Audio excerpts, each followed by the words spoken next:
айтыңдар. Қандай сөздер жазыңдар? Біреуі есептік, біреуі реттік сан есімдерге. Қолдарымен көрсетіп тұрамыз.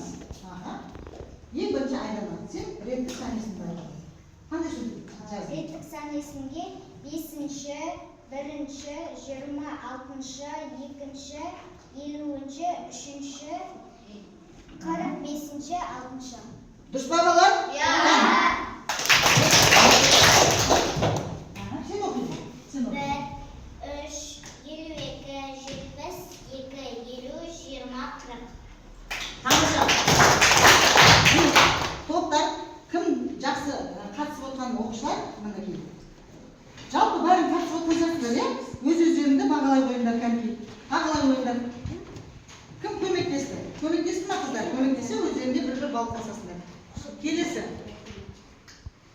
Келесі тапсырма.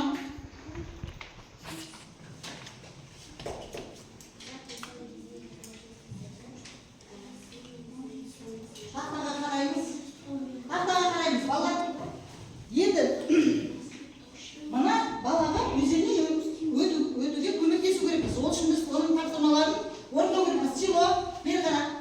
Ал, тапсырма орындауға дайынсыз ба? Иә. Ол үшін сұрақтарға жауап беру керекпіз. Сан есімнің сұрақтары қайсысы?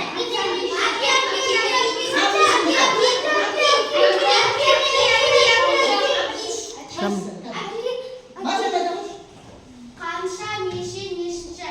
Дұрыс болса, көйіп. Дұрыс па екен? Иә. Дұрыс тауып па? Дұрыс. Иә. Келесі кеттік. Келесі. Маржан топ жауап берді. Енді мына топтан сұрай қояйық.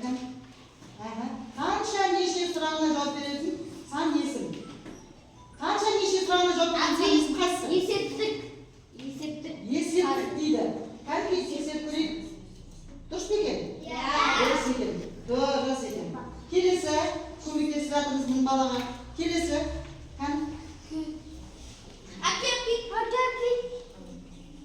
Келесі тапсырма. Мына топтан да жауап берсін.